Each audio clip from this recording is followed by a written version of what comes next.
Hey guys, this मैं रासिल। नमस्ते, सत श्री अकाल, केम छो, आदाब। इस वीडियो में मैं बात करने वाला हूँ rich habit book summary, daily success habits of wealthy individuals. तो चलो हम बात को स्टार्ट करते हैं। उससे पहले मैं बताऊँ कि जो बुक है उसमें जो भी हैबिट थी उसके पहले एक थीम है। कैसी थीम कि उसके पहले बोला गया कि मैं खुद को प्रॉमिस करता हूँ, वो एक बुक की थीम है। वो मैं नहीं बोलूँगा, लेकिन मैं बता देता हूँ वो बुक की थीम है। तो चलिए स्टार्ट करते हैं। तो सबसे पहले मैं बताता हूँ कि पहला मैं अच्छी डेली हैबिट बनाऊँगा और उनको फॉलो करूँगा। You know what's the difference between successful people and unsuccessful people? Successful people have more good habits than bad habits, and unsuccessful people have more bad habits than good habits.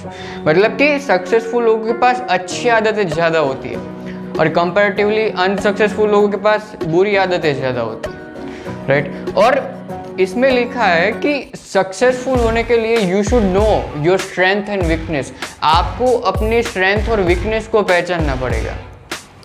अगली बात इसमें एक अच्छी कही है कि अगर आपकी कोई बुरी आदत है उसको आपको कोई अच्छी आदत में कन्वर्ट करना है तो कैसे कर सकते हैं। तो उसके लिए इसमें एक एक्सरसाइज ही मान लीजिए दिया हुआ है कि एक पेपर लीजिए, एक साइड लिखिए बैड हैबिट और लिखिए कि गुड हैबिट जो आप नहीं करते। जैसे कि आप ज़्यादा सोते हो और उसकी जगह पे ज़्यादा सोते हो, या ऐसा लिखिए कि मैं एक्सरसाइज नहीं करता, वो लिखिए वहाँ पे। और गुड हैबिट में एक्सरसाइज करके वहाँ पे मार्क कीजिए। डेली 30 मिनट या एटलीस्ट जितना करे उतना पर करके वहाँ पे मार्क कीजिए। वहाँ से क्या है कि आपकी बैड हैबिट्स में से गुड हैबिट्स आपकी बनती जाएगी।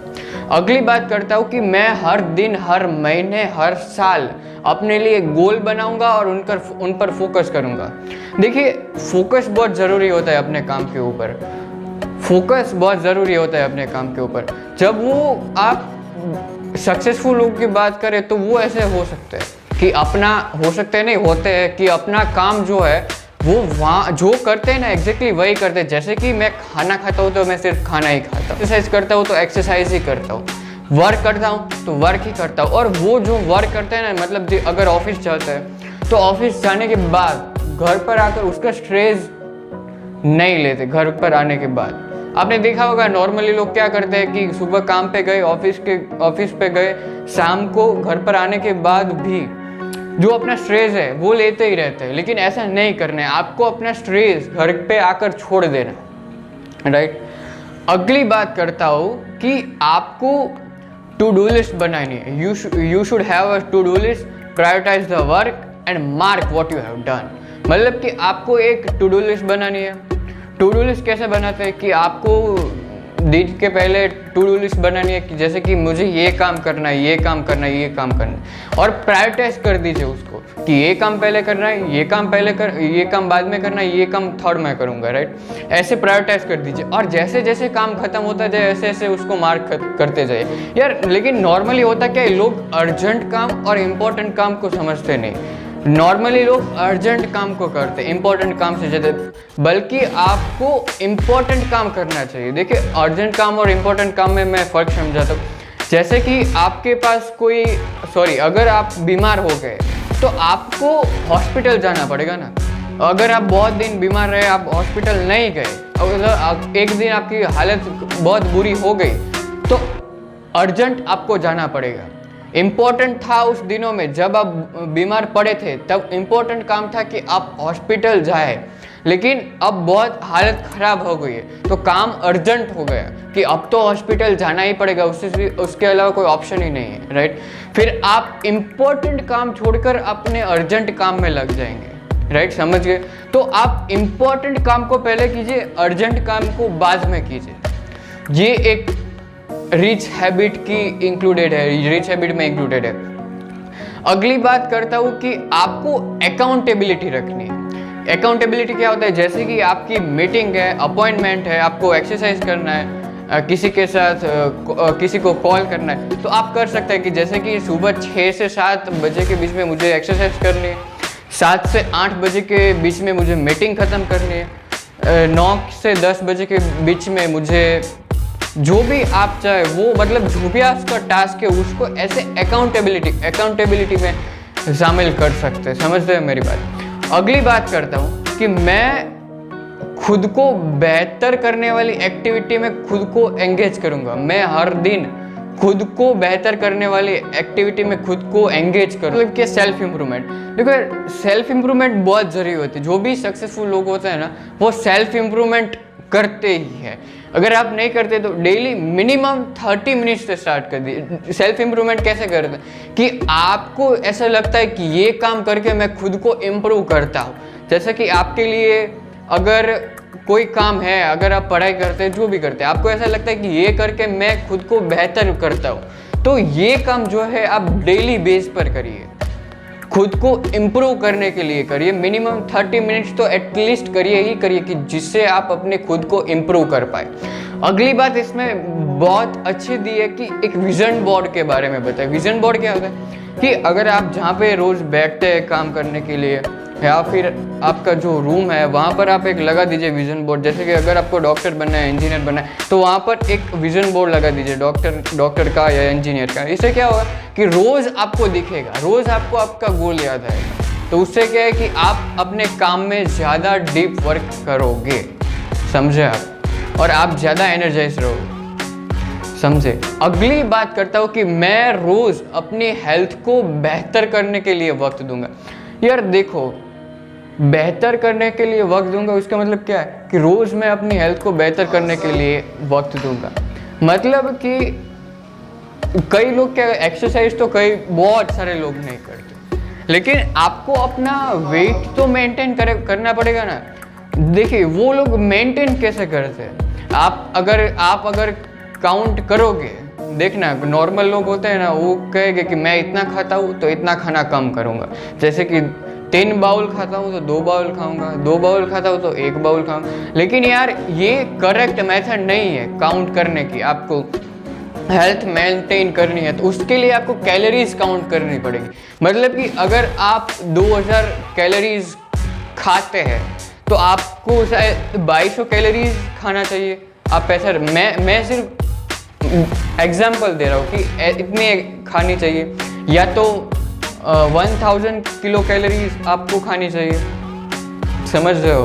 तो इससे क्या है कि आपकी एक अकाउंटेबिलिटी रहेगी, मेजरमेंट में रहोगे, नहीं कि मुझे इतना कर, मैं इतना खाता था, इतने किलो कैलोरीज खाता था तो अब इतने किलो कैलोरीज खानी है, राइट। तो ऐसे आप एकदम मेजरमेंट में रहेंगे। अगला पॉइंट है कि मैं अपना हर दिन लाइफ लॉन्ग रिलेशनशिप बनाने के लिए समर्पित करूँगा।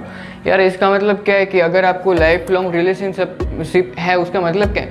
यार देखो, कई लोग क्या करते हैं कि एकदम लोगों से अलग हो जाते हैं, मतलब एकदम लोगों से कांटेक्ट से हट जाते हैं, राइट। लेकिन ऐसा नहीं करना है, आपको लोगों के कांटेक्ट में रहना है, आपको रिलेशनशिप में रहना है। मतलब कैसे रहना है, कैसे मेंटेन करना है। जैसे कि किसी का बर्थडे आ रहा है तो आप उनको विश करिए।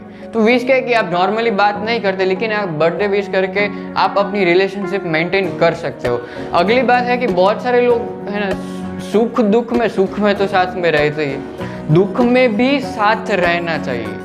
सुख दुख में साथ रहना चाहिए। अगर आप सक्सेसफुल लोगों की एक अच्छी आदत होती है कि जब वो सक्सेसफुल नहीं भी होते तब भी वो लोगों को मदद करते होते, और जब वो सक्सेसफुल हो जाता है तभी भी लोगों को मदद करते। ये बहुत अच्छी आदत होती है उनकी, मतलब कि आपको लोगों के सुख दुख में साथ में रहना। अगली बात, और हाँ, एक ऐसा होता है कि कई लोग हैं ना, अपना काम पड़ने पर किसी को कॉल करेंगे, अपना काम पड़ेगा, शायद आज काम पड़ेगा तो आज कॉल करेंगे, लेकिन यार फिर लोग आपको इग्नोर करेंगे, क्योंकि आप जब काम पढ़ते हो तब उनको याद करते हो, तो आप फिर उनको समझ में आ जाएगा कि ये जब काम होता है तब याद करता है, तो वो फिर आपसे बात करना क्यों चाहेंगे। इसलिए आपको मेंटेन करनी होगी। अगर किसी का कॉल आता है तो उनको रिटर्न कॉल करके, मतलब आपके ऊपर डिपेंड कर रहा है कि किसको करना है, किसको नहीं करना है, कैसे टाइम सेव करना है, मतलब वो आपके ऊपर डिपेंड करना है। तो ये था लाइफ लॉन्ग रिलेशनशिप मेंटेन करने का तरीका। अगली बात है कि मैं मॉडरेशन में और संतुलन की अवस्था में रहूँगा। मॉडरेशन और संतुलन की अवस्था क्या है यार, तो मैं बताता हूँ कि देखिए, आप अगर खाना खाते हो तो यार एकदम एक्सट्रीम में भी नहीं खाना है, मॉडरेशन में खाना है। बहुत ज़्यादा भी नहीं खाना, बहुत कम भी नहीं खाना, मॉडरेशन में खाना है। अपने डेली बेस पे स्पोर्ट्स करते हो तो स्पोर्ट्स भी आपको एक्सट्रीम में भी नहीं करना है और एकदम कम भी नहीं करना है, आपको मॉडरेशन में करना है। अगर आप स्टडी करते हो तो आपको एक्सट्रीम में भी नहीं करना है, कम भी नहीं करना है, मॉडरेशन में करना है। ये जो है मॉडरेशन में खुद को रखने चाहिए, क्योंकि कई लोग क्या होता है बहुत ज़्यादा खाते हैं तो बहुत ज़्यादा खा लेते हैं। जहाँ भी जो भी करता है एक्सट्रीम में कर ले, एक्सट्रीम में नहीं करना चाहिए। मॉडरेशन में अपने आप को संतुलित करना चाहिए, अपने हाव भाव को कंट्रोल करना चाहिए। और अपने जो गोल्स है, हाँ एक बात रह गई कि अपने जो गोल्स है ना उसको स्मॉल स्मॉल पार्ट में डिवाइड करके रखो, ताकि आपको ऐसा ना लगे यार ये तो बहुत वक्त ले लेगा, ताकि आप स्मॉल स्मॉल गोल्स को करिए और उनको अचीव करते चलिए। तो इससे क्या है कि आप एक स्टेप आगे चले जाते रहोगे। अगली बात आती है कि मैं रोज अपने टास्क पूरा करूंगा और डू इट नाउ का माइंडसेट अपनाऊंगा। क्या है कि मैं रोज अपने टास्क को पूरा करूंगा और डू इट नाउ का, ये क्या है? तो मैं कहता हूँ कि आपको अपने टास्क को पूरा करना है। जैसे कि अगर आपने टू डू लिस्ट बनाई है तो वो काम करना है, प्रोक्रेस्टिनेट नहीं करना है, उसको विलंबित नहीं करना है, मतलब प्रोक्रेस्टिनेट नहीं करना है उसको। कई लोग क्या करते हैं कि अपने काम को प्रोक्रेस्टिनेट करते जाते फिर वो होता ही नहीं। वो आपने सुना है ना, कल करे सो आज करे सो। तो ये ऐसी एक बात हो गई कि आपको अपने काम को प्रोक्रेस्टिनेट नहीं करना है। जो काम है, जो जब करना है वो तभी कर ही लेना चाहिए। हाँ, एक और कहावत है कि eat the frog first. Eat the frog first का मतलब होता है कि जो आपको लगता है ना कि ये काम बहुत टफ है, बहुत कठिन है, उसको सबसे पहले कर दीजिए। फिर होता क्या है कि सुबह होने के बाद आपको लगता है ये मैं सबसे कठिन काम है तो मैं इसे थोड़ी देर बाद करूँगा, फिर आप टालते जाते हो, फिर रात हो जाती है, फिर करते ही नहीं। तो इसलिए ईट द फ्रॉग फर्स्ट। आपको जो कठिन काम आपको लगता है वो सबसे पहले कर लेना चाहिए, बाकी आसान काम है वो आप ऐसे ही करो। सक्सेसफुल पीपल जो काम करते हैं वो क्वालिटी में करते हैं, मतलब जो भी करते हैं वो क्वालिटी में करते हैं। कैसे क्वालिटी? यार देखो, जो भी करने एक तो इम्पोर्टेंट काम करते हैं, अर्जेंट काम नहीं करते, और क्वालिटी में करते हैं, क्वांटिटी में नहीं करते। समझ रहे हो आप? जैसे कि आप क्वालिटी में करते तो क्वालिटी मेंटेन करिए काम में। अगली हैबिट है कि मैं रोज रिच थिंकिंग में एंगेज रहूँगा। यहाँ पे जो हमारे आसपास जो लोग होते हैं ना वो बहुत बड़ा नहीं सोचते। अगर सोचना ही है तो बड़े से बड़ा सोचो ना, छोटा क्यों सोचते हो? अगर आप अचीव कर ही सकते हो, यार दुनिया में सब लोग कर रहे हैं तो आप क्यों नहीं कर सकते?